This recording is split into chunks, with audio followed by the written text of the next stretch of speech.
I think the future of this planet depends on humans, not technology.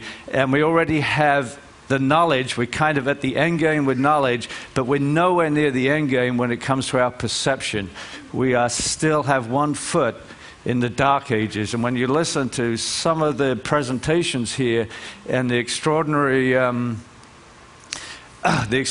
range of human capability, our understandings, and then you contrast it with the fact we still call this planet Earth, is pretty extraordinary. We have one foot in the dark ages. So, just quickly, Aristotle, his thing was, it's not flat, stupid, it's round. Galileo, he had the Inquisition, so he had to be a little more polite. He was, it's not in the middle, you know. And Hawks. It's not Earth, stupid, it's ocean. This is an ocean planet. T.S. Eliot really said it for me, and this should give you goosebumps. We shall not cease from exploration, and the end of our exploring shall be to return where we started and know the place for the first time. And the next lines are, through the unknown remembered gate, where the last of earth discovered is that which is the beginning. So, I have one message for, it seems to me that we're all pointed in the wrong direction. To the Rocketeers in the audience, I love what you're doing, I admire the guts, I admire the courage, but your rockets are pointed in the wrong goddamn direction. It is all a question of perspective. Let me try and tell you. I don't mean to insult you, but look. And I'm not doing this for real because it would be an insult, so I'm going to pretend and it softens the blow. I'm going to tell you what you're thinking. If I held up a square that was 1 foot square, the color of Earth, and I held up another square that was the root 2 square, so it's 1.5 times bigger, and is the color of the oceans. And I said, what is the relative value of these two things? What is the relative importance? You would say, yeah, we all know this. Water covers twice the area of the planet than dry land. But it's a question of perception. And if that's what you're thinking, if that's what you think, I mean when I say this is an ocean planet, stupidly called Earth. If you think that that's the relative importance, 2 to 1, you're wrong by a factor of 10.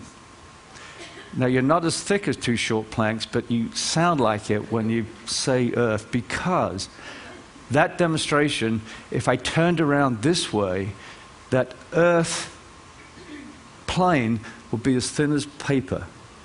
It's a thin film, 2-dimensional existence. The ocean representation would have a depth to it. And if you hefted those two things, you might find the relative scale of those is 20 to 1.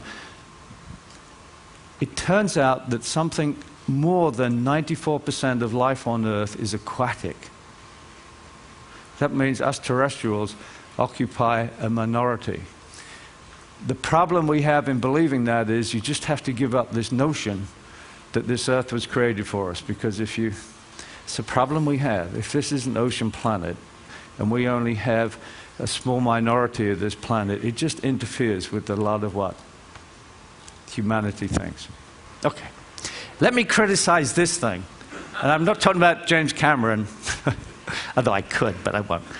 You really do have to go and see his latest film, Aliens of the Deep. It's incredible. It features 2 of these deep rovers, and I can criticize them because these sweet things are mine. This, I think, represents one of the most beautiful classic submersibles built. If you look at that sub, you'll see a sphere. This is an acrylic sphere. It generates all of the buoyancy, all the payload for the craft, and the batteries are down here hanging underneath, exactly like a balloon. This is the envelope, and this is the gondola, the payload. Also, coming up later for criticism, are these massive lights. And this one actually carries 2 great manipulators. It actually is a very good working sub. That's what it was designed for. The problem with it is, and the reason I will never build another one like it, is this is a product of 2-dimensional thinking. It's what we humans do when we go in the ocean as engineers. We take all our terrestrial hang-ups, all our constraints, and importantly, there's 2-dimensional constraints that we have, and they're so constrained we don't even understand it, and we take them underwater. you notice that Jim Cameron is sitting in a seat. A seat works in a two-dimensional world where gravity plats us down on that seat.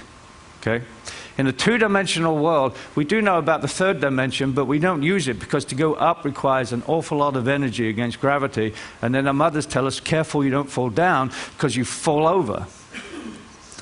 Now go into the real atmosphere of this planet.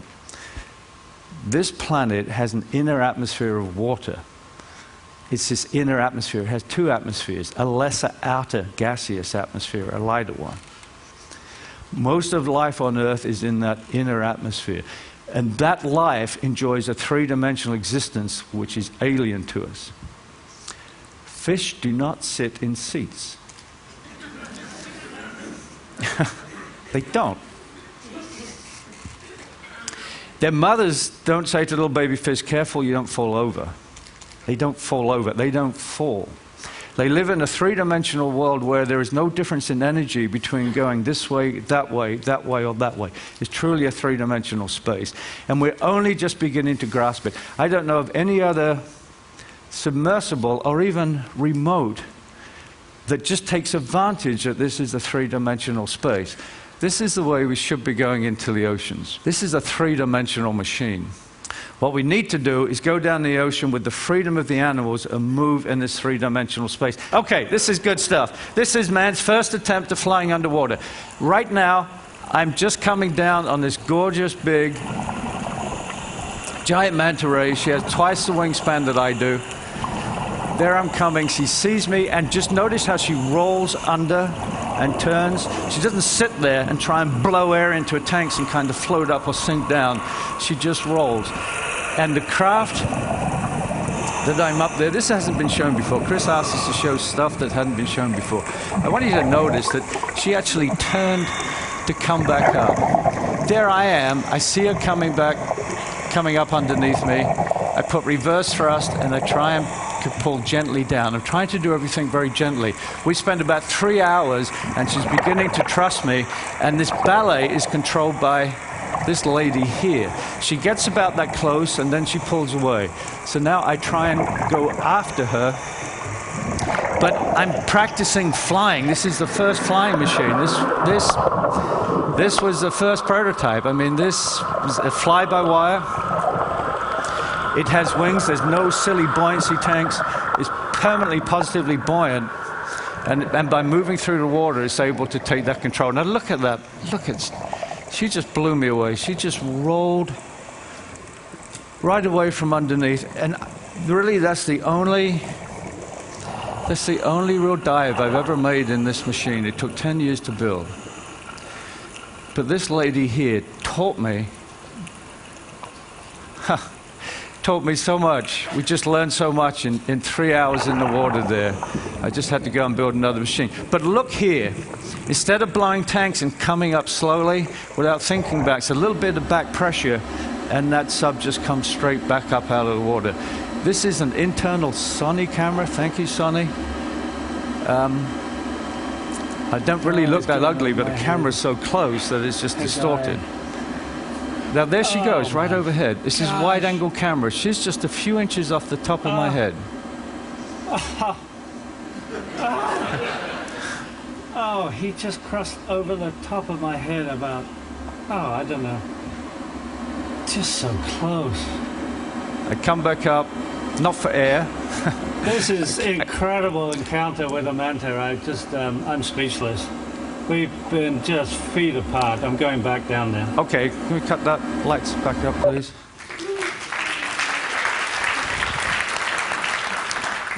Trying to fly and keep up with that animal, it wasn't the lack of maneuverability that we had, was the fact she was going so slow. I actually designed that to move faster through the water. And then because I thought that was the thing we needed to do, was to move fast and get range. But after that encounter, I really did want to go back with that animal and dance. She wanted to dance.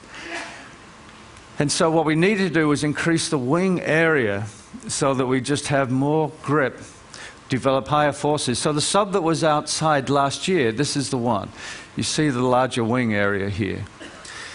Also, clearly, it was such a powerful thing, we wanted to try and bring other people, and we couldn't figure out how to do it, so we opened the world's first flight school.